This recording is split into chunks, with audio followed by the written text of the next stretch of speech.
Hello, já jsem Broňa, nadšený učitel angličtiny z Brna, který pomáhá lidem zamilovat se do angličtiny. A teď vás nadšeně vítám na začátku dalšího Broňacastu, dneska s tématem, jak se učit víc jazyků naraz. A pozval jsem si na rozhovor svoji kamarádku a hlavně polyglotku Lidii Machovou. Polyglot je někdo, kdo umí spoustu jazyků, Lidie jich umí skvěle, myslím 9, jestli si vzpomínám. No a v tomhle rozhovoru vám prozradí, jak se právě efektivně učit 2 nebo 3 jazyky najednou. Jste je vhodný vybrat si podobné jazyky nebo nějaký jinačí, jako rozdílné, jak si třeba udržovat již naučený jazyky, abyste je nezapomněli. Taky vám Lidie prozradí svá v úvozovkách jazyková tajemství, ukáže vám, jak vypadá taková denní rutina jazykového polyglota. Dozvíte se, jak třeba spojit výuku nebo učení se jazyku s cestováním. A jak vlastně, to je co zajímavá otázka, jak se vlastně namotivovala k naučení se tolika jazyků. Těch otázek, který mám, byla spousta, protože mě to samotného velmi zajímalo, taky jste vy poslali skvělé otázky. No a tím pádem je ten rozhovor podle mě fakt zajímavý, tak já doufám, že si ho užijete stejně jako já. Tak teď už se letem světem přeneseme do Bratislavy, kde Lidka bydlí a kde jsme si ten rozhovor spolu užili. Připravený? Tak, pojďme na to. Lidko, moc děkuji, že jste na mě našla čas. Hnedka první otázka, já se tak teda zajímala nejvíc lidí. Teoretická otázka je snadná. A to, jak se mám učit nebo 2, 3 jazyky najednou? A nebo mám se vůbec učit 2 nebo 3 jazyky najednou? Tak to je výborná otázka, podotázka, ktorú si potom dal, pretože ja to vo všeobecnosti neodporúčam. Veľa ľudí sa ma to pýta s tým, že viem viacero jazykov, tak jednoducho chcú vedieť, ako na to, ako sa čo najrýchlejšie naučím hneď 3 jazyky. Nie je to veľmi dobré riešenie, pretože ty, keď sa učíš nejaký jazyk, je o mnoho efektívnejšie, keď si povieš, že teraz je to môj projekt, angličtina napríklad, a venujem sa jej. Hej? A venuješ jej viacej času počas týždňa. Ale keď ty si povieš, že dobre, tak angličtina a nemčina a do toho si ešte zopakujem niečo zo španielčiny, tak teraz máš trochu času a čomu sa ideš venovať. Hej? Rozvrstvíš vlastne tú svoju pozornosť na 3 rôzne jazyky a tým pádom sa v každom z nich pohybuješ o niečo pomalšie. Ako keby si ten čas... Že? Presne tak. A tie vlastný pokrok v jazyku je tá najmotivujúcejšia vec, ktorá existuje na učenie sa jazyka. Takže preto je lepšie dať tú energiu do jedného jazyka, posunúť sa, cítiť na sebe, že wow, ale som sa posunul a potom si dať nejaký druhý jazyk.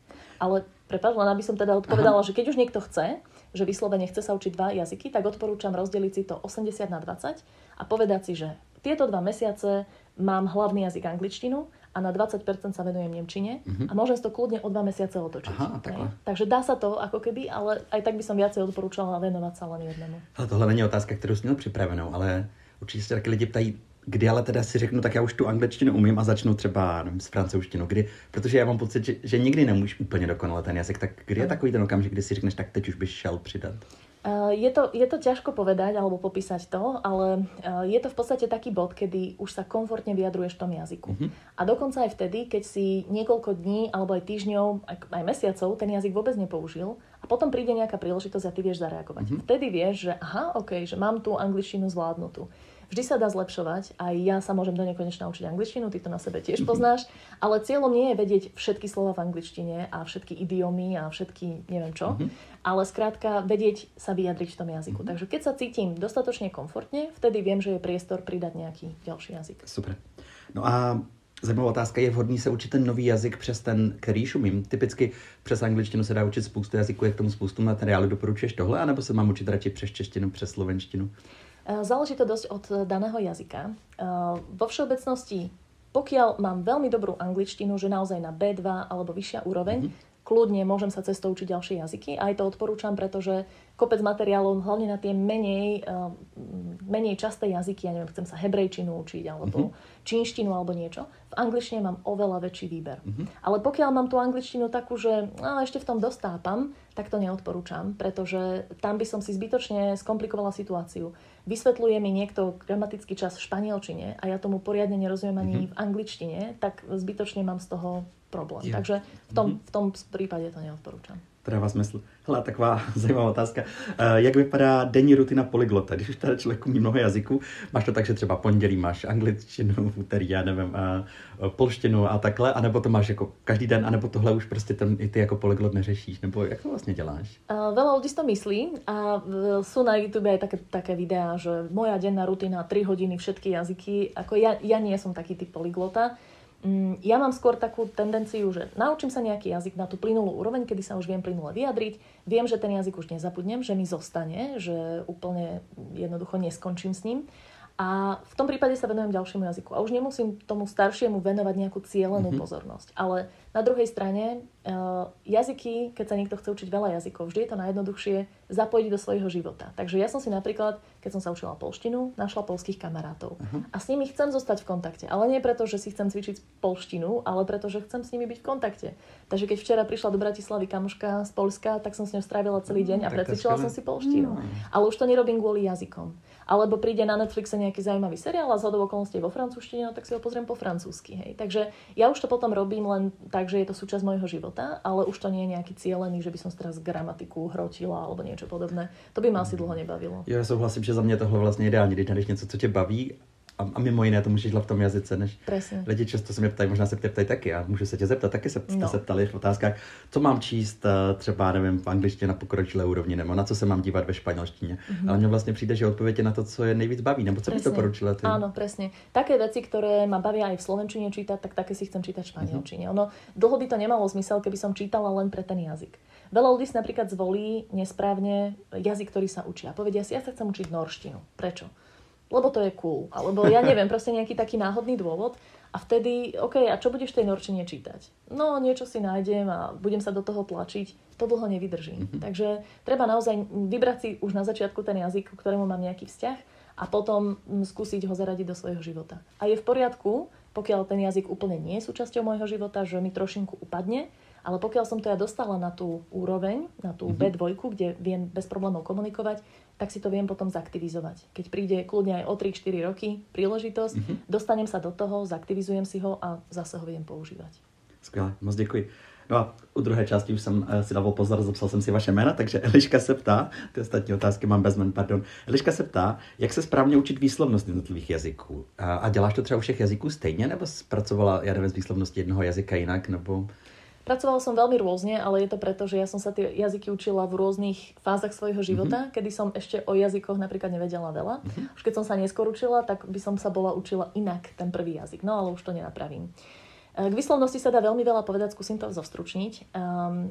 Je dobré na výslovnosť sa zamerať na začiatku. Je veľmi ťažké, keď už je človek na stredne pokročilej úrovni, vie kopec slov, vie sa vyjadriť a má niektoré úplne zažité chyby v tej výslovnosti, je veľmi ťažké to odstrániť. Treba na tom aktívne pracovať, dá sa to, ale vyžaduje si to fakt veľmi veľa energie. Já mám stejnou zkušenost. Já jsem se učil angličtinu na začátku jenom z knihy, bez jakékoliv nahrávky. Úplne bez nahrávky. Úplně bez nahrávky. A pak tak bylo tak těžké se to přeučovat. No. A hlavne už keď človek má zažité, že už som veľakrát povedala to slovo, ja neviem, mountain, som povedala, že mountain alebo niečo. A už keď som to toľkokrát povedala, tak je strašne ťažké si potom pri každom raze všimnúť, že aha, pozor, toto je zlá výslovnosť, musím to opraviť. Takže preto odporúčam hlavne na začiatku tomu venovať pozornosť. Ale na druhej strane chcem povedať, že netreba to podľa mňa preháňať s tou výslovnosťou. Veľakrát si ľudia povedia, že ja chcem znieť ako native speaker a zniem slovensky, tak sa za to hanbím, nebudem rozprávať. Ale reálne nie je to podľa mňa až taký problém. Dnes už angličtina nie je čiste britská alebo americká. Tiež ľudia strašne riešia, ktorý akcent sa majú učiť. Za mňa angličtina konkrétne je veľmi medzinárodný jazyk a každý človek zo svojho rodného jazyka prináša nejaký prízvuk. A je to v poriadku, pokiaľ je to zrozumiteľné pre všetkých, alebo tá pre väčšinu. Takže povedala by som, že ak Eliška nemá problém, že by jej ľudia nerozumeli, že by jej dávali feedback, že čo si povedala, ja ti vôbec nerozumiem. Ak to, Eliška, nie je tento prípad, tak podľa mňa nemusíš s tou výslovnosťou tráviť extra veľa času a energie. Radšej by som venovala viac času slovnej zásobe a plynulosti rozprávania. To mi príde oveľa dôležitejšie. Jednoznačně souhlasím. Moc děkuju. Lucka se ptá, jestli je potřeba si naučený jazyk nějak aktivně udržovat a pokud ano, tak jak často a čím? Ty už to na to trošku odpověděla, ale kdybychom ještě jednou měli nějak říct, hele Lucko, dělej tohle. Takže hovorili sme, zaradiť to nejako do svojho života a ono možno prirodzene to človeku nepríde, že nemá teraz kamarátov zo zahraničia, ale úplne v pohode sa dá napríklad navyknúť na čítanie nejakého blogu alebo odoberať nejaký newsletter a on mi príde každý týždeň do schránky, tak si ho prečítam. Takže to je napríklad jedna vec. Rozpozerať si nejaký seriál v angličtine, to naozaj nie je ťažké, človek si na Netflixe, HBO alebo na hocičom rozpozerá a už sa s tým stretáva. A ono v podstate by som povedala, že toto stačí, pretože v bežnom jazyku sa tá hlavná slovná zásoba tak často opakuje, že keď to človek aspoň pasívne príjma, tak si to ako nejako refreshuje. Na druhej strane je potrebné aj trošku rozprávať. Aj toho, ja tomu hovorím, že výstupné aktivity. A to znamená, že aspoň raz za čas si dať nejakú konverzáciu. Alebo keď už aj nie s niekým iným, tak kľudne sama so sebou. Metóda self-talk, ktorá je veľmi účinná. A jednoducho poviem si, ja neviem, o čom bol ten seriál, alebo podcast, alebo čo som robila, čo plánujem. Také nejaký ako keby rozhovor sám so sebou. A týmto si vlastne oživujem a vyťahujem si tie slovíčka z hlavy a používam ich. Takže toto je úplne najlepší spôsob. Tak za mňa udržať to počúvanie, to je asi najjednoduchšie. A trošku rozprávania aspoň raz za tie 2 týždne, skúsiť tomu dať hodinku a myslím, že to bude udržateľné. Skvěle. Ela se ptá, jestli spojuješ učení cizích jazyků s cestováním. Vím, že cestujete docela dost, ale vlastně nevím, jestli je tam tá spojitosť s těma jazykama nebo ne? Je. A bola veľmi veľká, keď som ešte pred pár rokmi, ešte pred covidom, som cestovala niekedy vyslovene kvôli jazyku, alebo som sa učila jazyk kvôli cestovaniu. Takže napríklad ruštinu som sa učila, pretože som chcela prejsť Transsibirskú magistrálu a povedala som si, že už keď tam pôjdem, proste vlakom niekoľko dní, tak chcem len po rusky s tými ľuďmi hovoriť. Tak som sa 2 roky učila ruštinu a potom som si to užila naozaj z tohto pohľadu. A napríklad svahilčinu som sa začala učiť, pretože som plánovala ísť do Afriky. Potom som s tým skončila, ale teraz mám znova plán ísť do Afriky, takže ju plánujem tento rok trošku oživiť. A podľa mňa je to super spojenie. Akože za mňa, čo veľmi funguje, je učiť sa jazyk krajiny, do ktorej chcem ísť, ktorá je na mojom bucket liste. A úplne najlepšie je ísť do tej krajiny, keď už ten jazyk trošku viem. Veľa ľudí chce ísť na začiatku, že idem do Nemecka, aby som sa naučil po nemecky. Nie je to veľmi efektívne. Lepšie je naučiť sa doma, venovať tomu aspoň toho pol roka, rok, potom tam vycestovať, vtedy sa človek oveľa lepšie posunie. A čo sa mi ukázalo veľmi motivujúce, je kúpiť si letenku s predstihom a vedieť, že ja tam za 3 mesiace idem. A vtedy bolo moje učenie úplne efektívne. S francúzštinou som to tak spravila, že ale ja idem do toho Paríža a ja proste nemám ešte francúzštinu na takej úrovni. Tip, takže kupte si letenku nebo lístek. Já mám vlastně pár studentů, který přesně tohle pomohlo, že tak angličtinu jako flinkali a no říkali, tyjo, já si přesně jak říkáš, za 3 měsíce budu v Londýně s manželem, který nemluví vůbec. Presne. A buď se domluvím já nebo někde a vtedy sa ti zrazu chce učiť, pretože vieš, že to využiješ. Najednou lidi zjistí, že mají čas. Áno, presne. A priority sa trošku prehodia. Takže o tom super, to presne. Děkuji. Ale Nikol má trošku další otázku, tak ji přečtu. Nikol, děkuji za otázku. Já bych se chtěla zeptat, zda se ti slovíčka nepletou. My se ve škole učíme angličtinu a němčinu, a mě vždycky, když v angličtině naskakují německy a v němčině zase anglický. A případně dá se něco jako proti tomuhle dělat? Bohužiaľ, bude sa to stávať. Treba sa s tým zmieriť, že tak to je. Keď sa učíme 2 jazyky v rovnakom období, tak tá hlava jednoducho príjma tú informáciu, že stolička sa povie nejako inak. Hej? A teraz raz tam nabehne chair a raz tam nabehne štúl. Takže je to v pohode, netreba sa tým trápiť. Vo všeobecnosti by pomohlo venovať sa len jednému jazyku v danom období a ten druhý až neskôr. Ale samozrejme v škole to s tým človek veľa nespraví. Takže povedala by som, že netreba si z toho robiť veľkú hlavu. Jednoducho, teraz sa to sem tam popletie, ale moja skúsenosť je, že vždy, keď mám takto 2 jazyky, tak ten, ktorý v danom období používam trošku viac, tak ten je dominantnejší. Ale ono sa to kľudne dá prestriedať. Takže pokiaľ máš pocit, že ti, ja neviem, angličtina vytláča tú nemčinu, pokiaľ by si potom išla do Nemecka alebo rozprávala s Nemcami viacej, tak sa to zase trochu otočí. A nie je to problém. Netreba sa s tým trápiť. Děkuju. A chápu, že to je problém, když píšeš test, ale jinak. Určitě ano. Rozumím. Jana se ptá, co ti pomáhá si to všechno zapamatovat. A ještě dodává, mě to hlava nebere. Tak co ty z nás, z diváků, který mají pocit, že jim to... Janka, že jí to hlava nebere. Hlava ti to neberie preto, lebo nie sme naučení zo školy, bohužiaľ, učiť sa slovíčka veľmi efektívne a správne. To, že sa ich učíme iba na písomku a potom si myslíme, že ich vieme a už sa učíme ďalšie slovíčka na písomku, bohužiaľ nie je to najlepší spôsob. Je to škoda, že škola je tak nastavená, ale dá sa s tým niečo robiť. Mimo tej školy sa dajú slovíčka učiť dodatočne trošku inak a tam je veľmi dôležité, ako často sa opakujú.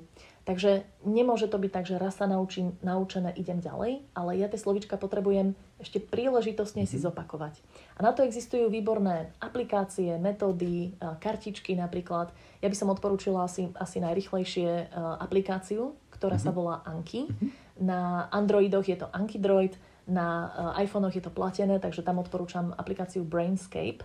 A tam si človek tie slovíčka vlastne nahodí a potom stačí, že 5 minút denne si ich opakuje A tá aplikácia je taká šikovná, že pokiaľ som nejaké slovíčko nevedela, tak mi opakuje častejšie, pokiaľ som ho vedela, tak menej často. Takže ja by som Janke odporúčila po teste v škole si tie slovíčka, minimálne tie, ktoré si, nie som istá, či si úplne dobre pamätám, hodiť do tej aplikácie a aspoň 3-krát do týždňa si to prebehnúť a uvidíš, Janka, že to do tej hlavy pôjde.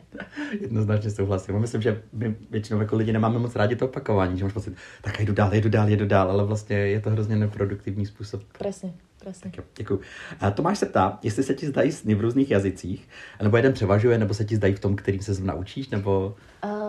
Závisí to vždy od toho, v ktorom jazyku som rozprávala v daný deň, alebo v dané dni. Úplne to nepríde po jednom dni, ale napríklad keď som išla do Francúzska, ten spomínaný výlet s letenkou vopred, tak som snívala vo francúzštine. A to bol pre mňa prvýkrát taký signál, že wow, že ja už ten jazyk viem, že už sa mi dostal úplne do podvedomia a bolo to veľmi pekné. V esperante sa mi tiež snívalo, v nemčine, no proste vždy, keď som bola niekde, rozprávala tým jazykom, tak vtedy sa mi v ňom sníva. Ale bežne sa mi to nestáva, alebo aspoň si nepamätám, že by som snívala v nejakých iných jazykoch. Děkuji. A poslední z vašich otázek, moc za ně děkuji. Nika se ptá, jak ses prosím tě namotivovala do učení se tolika jazyků? Prosím tě, to je akože dobrá otázka. Ja som sa nemusela motivovať. Ja som nikdy nemala nejaký cieľ, že chcem sa naučiť 9 jazykov a musím a prekonám nejakú nevôľu. Pre mňa to bolo veľmi prirodzené. Každé 2 roky mi do života prišiel nejaký dôvod, prečo by som sa chcela naučiť nový jazyk. Napríklad s tou ruštinou som to spomínala. Alebo francúzštinu som sa učila, lebo som písala dizertačnú prácu na doktoráte. A keď som pozerala, aké mám dostupné štúdie, tak všetko bolo vo francúzštine. A vtedy ešte nebol ChatGPT, takže som to nevedela proste hodiť niekde, že to mi prelož. Ani Google Translator ešte tak nefungoval. Tak OK, no tak sa naučím ten jazyk a vzíde sa mi aj na nejaké iné účely. Takže ja som vždy mala nejakú konkrétnu motiváciu a ja toto naozaj odporúčam ľuďom. Tak ako sme spomínali pri tej norštine, že keď si niekto povie, že sa učí jazyk len tak sa musí do toho motivovať a potrebuje neviem aké prvky motivačné, aby to zvládol. Ale pritom, keď sa pozrieme na to, že aký jazyk by sa mi zišiel v živote, v akom by ma bavilo komunikovať, aké informácie ma zaujíma čítať v tom jazyku, tak sa podľa mňa netreba motivovať, pretože človek jednoducho chce ten jazyk vedieť. A potom je to samozrejme o tom, že si musí nastaviť systém v učení a to je samozrejme dôležitá súčasť. Super, moc děkuji. Mám poslední 2 takové doplňující otázky. Ta předposlední je, jestli je něco, co bys chtěla říct, a já jsem se tě na to nezeptal, že si říkáš, ale studenti by měli vědět, nebo lidi, kteří se učí jazyky, tak tohle by bylo super, abych jim řekla. Veľa vecí ohľadom toho, čo sme hovorili, ale asi taká najsilnejšia myšlienka zaznela v jednej tej otázke, že mne to hlava neberie. Myslím si, že veľa ľudí má ten pocit, že ja nemám talent na jazyky. A skúsia to potom nejakú jednu apku si stiahnu, alebo začnú pozerať BBC, alebo čítať rozprávky a povedia si, nefunguje to, no ja nemám ten talent na jazyky. A pritom sledovať BBC je podľa mňa veľmi nevhodné pre ľudí, ktorí ešte nie sú na B2 úrovni. Čítať rozprávky nie je jednoduchšie ako čítať nejaké moderné blogy. Takže v tomto je veľmi zlý výber tých materiálov. Alebo potom robia ľudia chybu vo výbere metódy. Že sa učia slovíčka tým školským spôsobom, ale nie tak, ako sa polygloti učia pomocou aplikácie Anki alebo metódou Goldlist. Takže netreba svoje doterajšie neúspechy s jazykom si vysvetliť tým, že nemáme talent na jazyky. Toto je podľa mňa veľmi dôležité. Treba skôr zisťovať, že a ako inak by sa to dalo učiť a ako to funguje ľuďom, ktorí s tým majú výsledky. Toto je podľa mňa veľmi silný odkaz. Super. A úplně poslední otázka. Nevím, jestli jsem se ještě už jednou nezeptal, ale možná se odpověď změní. Já se vždycky každý optám nakonec, kdybys něco mohla dát na billboardy po celém Slovensku a po celé České republice zdarma, co bys tam dala a proč? Pýtal si sa ma to, myslím, v jednom videu a rozmýšľam, že čo som odpovedala. Už si nepamätám úplne odpoveď. Tak ale co bys tam dala dneska? Dneska by som tam dala také moje životné heslo, že what is worth doing at all is worth doing well. A týmto sa ja riadím vo všetkom. Že jednoducho, ak niečo stojí za to, aby sme to robili, tak to robme poriadne. A v súvislosti s učením sa jazykov, tak keď už sa učím tú angličtinu a mám to niekde v hlave v pozadí 5 rokov, 10 rokov, tak sa naštvem, urobím to poriadne, naučím sa to na tú úroveň, kde už to nezabudnem a viem ten jazyk využívať a nemusím celý život byť tým študentom angličtiny, ale už budem používateľom angličtiny. Jsi na to měla takovou hrozně hezkou metaforu o tom ostrovu, nechceš nám to na závěr ještě říct, to mi přijde hrozně pekné. Dám v rýchlosti, jasné.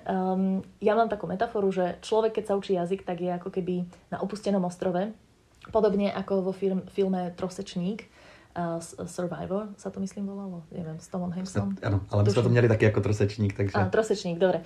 A on vlastne sa snažil dostať z toho ostrova preč, tak si vybudoval takú nejakú loď nejakú. A vždy, keď to skúsil, tak cez prvé vlny prešiel, super, tešil sa a potom prišli väčšie vlny, väčšie a tie ho zmiatli naspäť k ostrovu. A to je presne ako s učením sa jazyka, že človek na začiatku sa pustí do toho, teší sa, super, všetko prekonáva, ale potom príde tá veľká vlna a cestu neprejde, pokiaľ nemá dostatočnú loďku a poriadne nezačne veslovať. Aj on sa stade dostal, spoiler alert, že dostal sa z toho ostrova, tým, že poriadne vesloval a fakt sa do toho obul, aj si tú loďku pekne akože vybudoval a už keď bol za tou poslednou vlnou, tak už ho to neťahalo k tomu ostrovu, lebo tie vlny sú len okolo toho ostrova v nejakej vzdialenosti. A potom už išiel po tom šírom mori. A takto je to presne s jazykom, že človek, keď prekoná tú poslednú vlnu, čo je úroveň takej dobrej sebavedomej B2, podľa mňa, že viem rozprávať na B2, tak potom už ten jazyk človek nezabudne. A ja to na sebe vidím úplne teraz v praxi, že napríklad ruštinu som sa vtedy učila, v praxi vedela som úplne plynule, potom som ju asi 4 alebo 5 rokov vôbec nepoužila a teraz v súvislosti s vojnou na Ukrajine som pomáhala rôznym Ukrajincom a potrebovala som ruštinu vlastne na bežnú komunikáciu. Oprášila som si ju a fungujem v nej úplne v pohode, lebo som sa už dostala za tú poslednú vlnu. Tak my vám přejeme, abyste se taky dostali za tu poslední vlnu a já moc děkuji za velmi inspirativní rozhovor. Ďakujem aj veľmi pekne. Můžeme ještě zamávat. Bye bye. Ahojte.